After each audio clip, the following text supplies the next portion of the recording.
Parlons de ce qui domine les conversations en ce moment, ou plutôt de cette fausse histoire à propos des Haïtiens qui mangeraient les animaux domestiques des habitants de Springfield. Cette rumeur qui prétend que les immigrés haïtiens de Springfield dans l'Ohio mangent les chiens et les chats de leurs voisins est aussi crédible qu'une licorne chevauchant un aspirateur robot. C'est un mensonge, mes amis, un énorme et gros mensonge facile à démonter.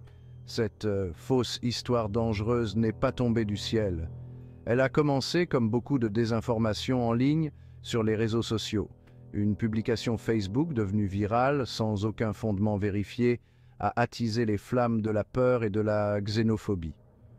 Malheureusement, certaines personnes aiment une bonne théorie du complot, surtout lorsqu'elle confirme leurs préjugés existants. Mais voilà le problème avec la vérité. Elle se moque de vos sentiments. Elle se moque de vos convictions politiques.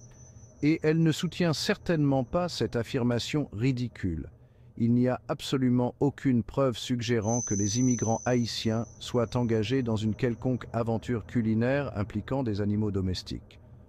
La seule chose qui soit consommée ici, c'est le bon sens. Et mes amis, nos réserves sont dangereusement basses. Il ne s'agit pas seulement de démentir une rumeur amusante, il s'agit de lutter contre les dommages réels qu'elle cause.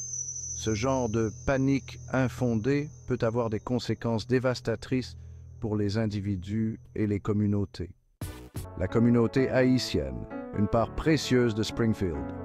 Tournons maintenant notre attention vers les véritables victimes de cette affaire, la communauté haïtienne de Springfield.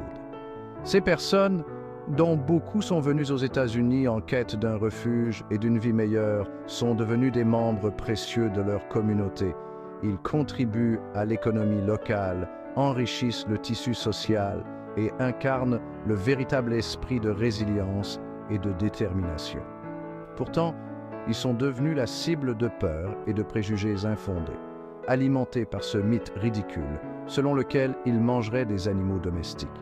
C'est un cas classique de bouc émissaire, où un groupe marginalisé est injustement blâmé pour des problèmes de société.